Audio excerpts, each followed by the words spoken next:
Today I want to compare two sets of features between Flodesk and ConvertKit because they both are almost the same, and these are relatively new to the platform for Flodesk, and they're kind of long-time features for ConvertKit. But I want to show you how easy it is to do them in either platform. We're going to be talking about the user subscriber preferences that you can set, and sometimes that's related to the unsubscribe forms that you see a lot. If you unsubscribe to anybody's MailChimp list, it's that kind of thing that will allow them to self-select for what topics they're most interested in that you talk about, and how you can abide by those preferences, and also how they can change out their email and or their name in different platforms. And also the big new feature, should have talked about that first, is link actions, which is brand new to Flodesk. Not so new to ConvertKit, but they work very similarly. So before I dive into that, if we haven't met before, my name is Caitlin. I run Launch the Damn Thing, and I am a Squarespace web designer and educator. I've been freelancing since 2015, full-time since 2020, and I have used Flodesk, and I still use ConvertKit. So I am a past user of Flodesk and a longtime user of ConvertKit, and that gives me a little bit of expertise to show you how to use these features on those two platforms. So let's take a look. Go ahead and set up the tagging system, or the segments. That's the term that they use for that. So you're going to have to create the segments that you want to use in the next couple of steps. It's really easy to do. So you literally just click New Segment. You can name it, you can give it a color, and then you click Save. Anything that you've already created, you can also click and then view to edit the name and or the color after it's already done, or you can delete it if you change your mind. You can also just reset the color very simply whenever you're done making the changes with the colors, and just click off of it and it will save the color change. So that part of this process is really easy. I just want to encourage you to think about what the naming convention is that you're using. For example, if you have a course, then you probably want a segment to talk to your students specifically about course-related updates. Or if you have a shop, you probably want to have a segment dedicated to your shop customers so you can send them information about past products. Maybe there's a digital product that got updated that they now have access to, or there's an upcoming sale and those kinds of things. You can also have a segment for your weekly newsletter if you send out something on a regular basis. You should also have a segment for affiliate related products. If you do an affiliate promotion for, let's say, Flodesk's pricing is going up, it'd be a good thing to say if you are in an affiliate program for that thing so that people can get in before the price changes or something along that line. You definitely probably need to be able to allow your subscribers to opt out of getting future emails on that topic. If you have a membership, you probably also need a segment to target your members specifically for announcements and updates. You probably also want to have a general opt-out link that can be reused every time you have a promotional launch, so you can fill people up with that segment and then empty it out before you do another launch. So those are the kinds of things that I would have segments for, and I would label them as such. Just kind of helps you keep them organized. And then you can have a bunch of other ones, like maybe one named for specific freebies, like if you have a Notion template or if you have Canva templates. All of those are definitely options, and you can do this in most email marketing plans, not just specific to Flodesk. I'll also show you what that looks like in ConvertKit as well. Okay, so now we have the segments created. Now let's figure out how to use these things. The second step would be to go into your email. We're going to look at first your preferences so that you can set how people can manage their subscriber profile with you in Flodesk. This is something that both Flodesk and ConvertKit do very well, but it's kind of a little known feature. So let's take a look at that.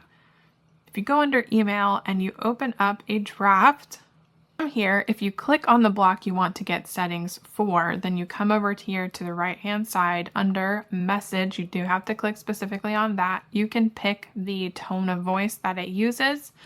So once you set that block to say whatever you want it to say, then you want to go to your profile and then down to opt-in setup, and then scroll down. This is the preferences panel that they will see if they click on one of those links. So you can preview it here, or you can click on it to edit it. So standard is just to allow them to change their first and last name, which I think is super not helpful. Most people that look at this want to be able to change the email address that's on file. Let's come over here and turn this on. And then we want to set the options that they will be able to change from this page. So let's say this option 1 is going to put them in a new segment. So maybe they want to opt out of your Flodesk announcement. Okay, so let's say that's the first option. People can toggle this on or off to opt in or out of the content related to that thing. The only thing that you have to remember is that when you send emails, you exclude people tagged with that segment so that they won't receive that email. You can do the same thing for this one. This could be shop updates. Let's do exclusive sales and discounts. And then for here, we would choose this segment. So they're either choosing to opt into that segment, they're essentially tagging themselves with that segment, or unsegmenting themselves. So either adding or removing themselves from a segment in your account. And then if you have no more options, you can just click the 3-dot ellipsis here and then click delete to remove it. And if you need to add more, you can do that here too. So from that, that's how you would add the ability for subscribers to opt in and or out of different topics. But you do have to have the segments already done in order for this to actually work.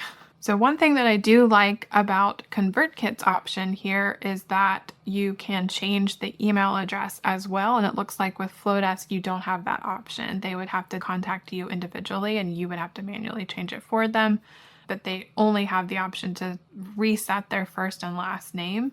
It looks like it doesn't give you the option to set the email address, which is unfortunate, but that's okay. So now that we've looked at the Flodesk side of things, let's flip over to the ConvertKit side and I'll show you how it looks in ConvertKit. Okay, so in ConvertKit, you have a very similar approach. It's a little bit more of a site-wide, easily accessible kind of thing. It's not split in two different things. So under your Grow tab, you would click on subscribers. So when you first log into ConvertKit, you'll see your dashboard, and that's going to give you stats on your account, how many subscribers you have, what your open rate is, all of that stuff. So from here, you would go to Grow and then subscribers. And this is going to give you a list of all of your account subscribers. Over here, under Manage Subscriber Preferences, that is where you will set up the ability for subscribers to opt in or out. But first, and we're not going to do segments because in ConvertKit, they use a different term for this. So we're going to do tags. Segments are like groups of tags, like multiple groups that fit a certain category. Tags are more individualized and segments are more groups of tags. So you won't use segments for this. You'll first want to create a bunch of tags. You would just click create a tag and then you have the ability to give it a name. There's no color or anything associated with this. So one of my favorite things to do is to use a system of emojis so that I can pick out a thing or an icon in the list, because this list does get quite long. I've got 50 plus tags in my own ConvertKit account. You can do things like symbols, or you can do circles. If you want to associate green, for example, with your shop, then you can do a green emoji and label it shop and then whatever the actual tag is. So discounts, updates, and then save. Now that we have that one, you can see how easy it is to pick out from this list, even though it's a lot of words to read and the letters are very small. So that kind of helps you group things together, especially if you're using the same emoji, end up being in the same section, even if it's not alphabetized. So maybe it's not in the right place, but at least they'll be grouped together because they're using the same emoji. So that definitely helps. But we're using the same kind of naming convention here in these examples. And then ConvertKit will tell you how many subscribers are in each tag. Once those are created, then you can go to Manage Subscriber Profile and you can add your first topic and tag. So it's the same kind of thing that Flodesk was doing. You give it a title. You don't have the description part, but I kind of feel like if you name it well, that's not necessary. So in this case, we could do shop updates and sales or something like that. Actually, I would lead with the sales.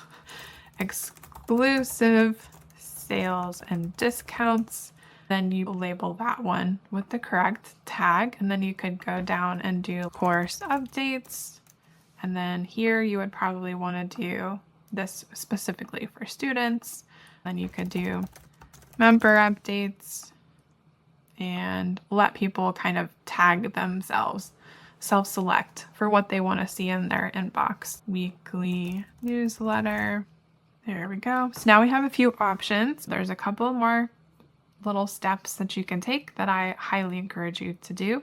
So if you go to your main profile account and click on settings, and then down here under email, there is an unsubscriber survey. So I would turn that on and then save your change. This will actually ask them a question for why they're unsubscribing so that you know. More data is often helpful in this kind of thing.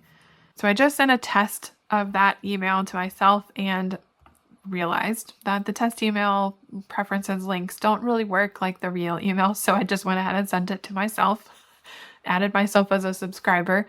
And then if I scroll down to the bottom of that newsletter, there will now be an unsubscribe survey. So instead of just unsubscribing as soon as they click it, they now have the option to unsubscribe from specific topics or to update their preferences and unsubscribe from all. If they click on the preferences link from that email, they will have the same thing. It's just not going to have the unsubscribe from all because that's not their intention. But the thing that I really like about ConvertKit here is that they have the ability to change their email address, which I think is pretty nice because I myself have subscribed with one email address and then later decided I actually would prefer to be subscribed as a different email address because some of my email addresses have autoresponders that go out to every single email. And I always get, for example, when PayPal sends me a payout, they get my autoresponder. And then because I've replied to an email address that is not supposed to be replied to, I always also get another email from PayPal that says, we don't answer this email.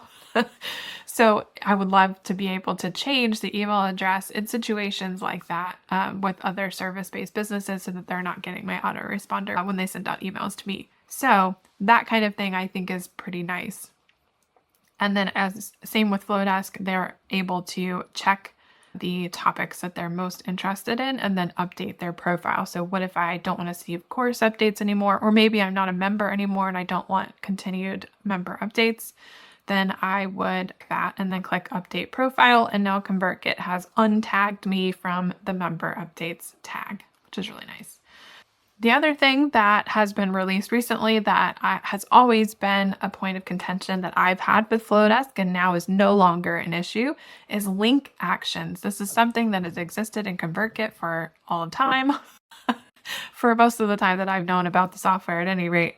And now it also exists in Flodesk too. It's not on a site-wide scale, but in an email, as long as you have access to link something like text, you can set a link to the text. Just finish that link there.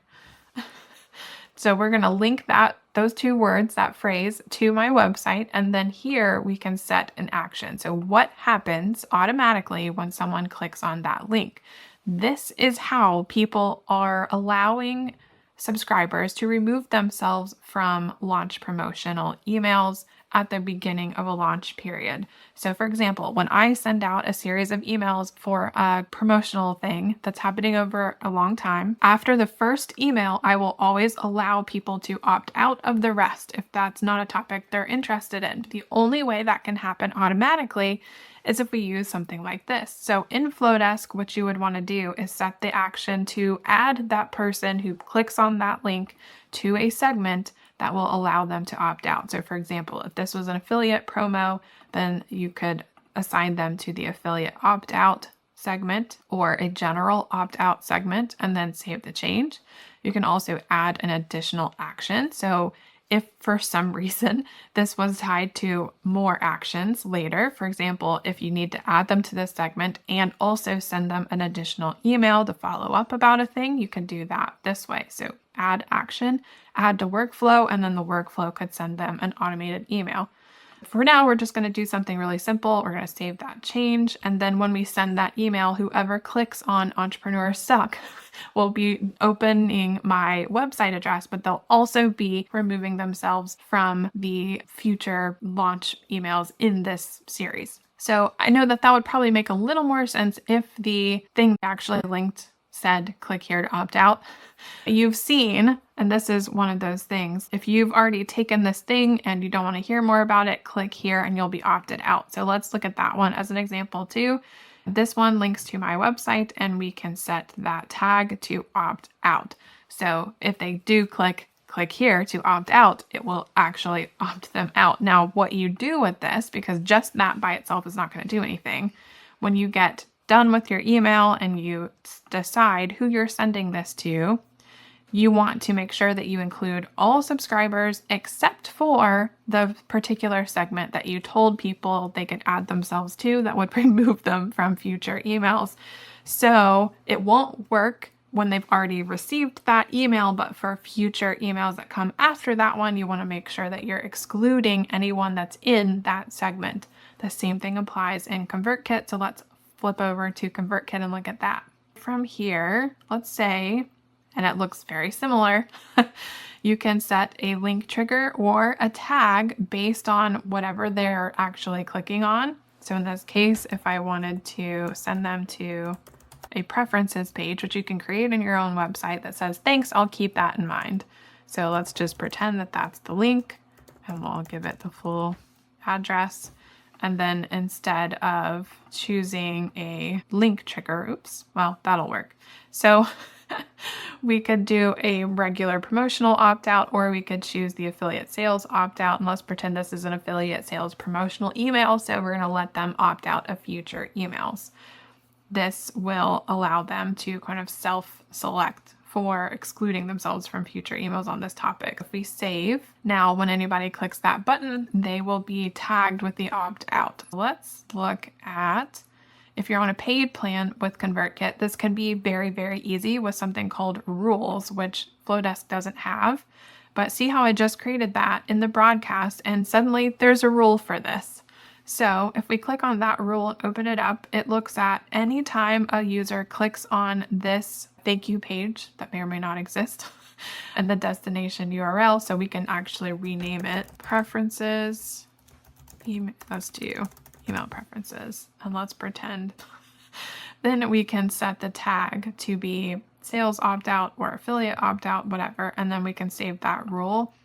After you've saved the change too, you can always click on it, pull it up, and see all of the times that that rule has actually run. So you can see the specific subscribers that have clicked on it and all of those kinds of things.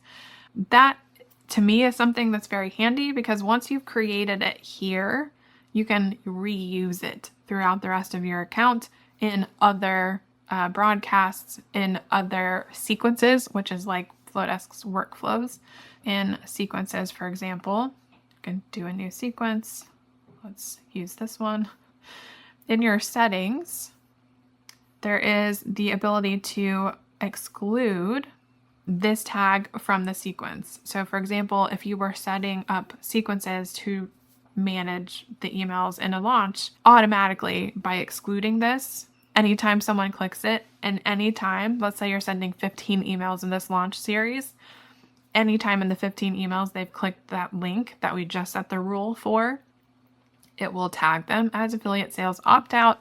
And because this series is set to exclude those specific people, any email after the email they click that in, they'll be excluded from, and you don't have to do anything at all.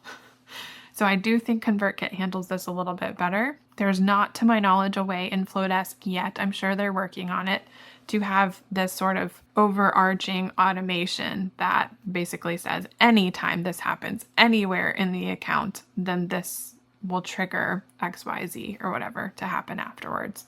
That's the difference between link actions in Flodesk versus ConvertKit, and also how to access and manage those preferences. That's something that I think any serious marketer, email marketer, should be aware of and be using, because I think it's important to allow our subscribers to have some control over how they get content from us. I will say the bigger the list, the more complex that can be. Try to be very cognizant of the naming conventions and how you actually tag and segment your subscribers. And if you're not tagging or segmenting your subscribers, then I would think very seriously about adopting that strategy, because you can't do any of this if you're not kind of grouping your subscribers into groups of what they subscribed for, or what they might want more of or want less of. So that's always something to keep in mind as well. Now that you know how to do that, hopefully that feels a little bit easier for you and you know exactly what to do and how to plug it in, and it gives you some ideas for the kinds of tags and or segments you can create in your individual email marketing account. I definitely have a preference for which one I prefer, but both are really genuinely good platforms for different things. And hopefully this video helps you make a decision on which one you should stick with or try for the first time if you don't have one yet. You can get my 50% off discount on Flodesk with my code DAMN50. That's DAMN 50. I'll put the link below. And you can also get a free trial of ConvertKit for up to 10,000 subscribers on the free newsletter plan if you're just getting started with ConvertKit. So I'll put those links below. You can use those to sign up and create an account if you don't already have one. That's all I have for this video. So I will see you in the next one. Bye.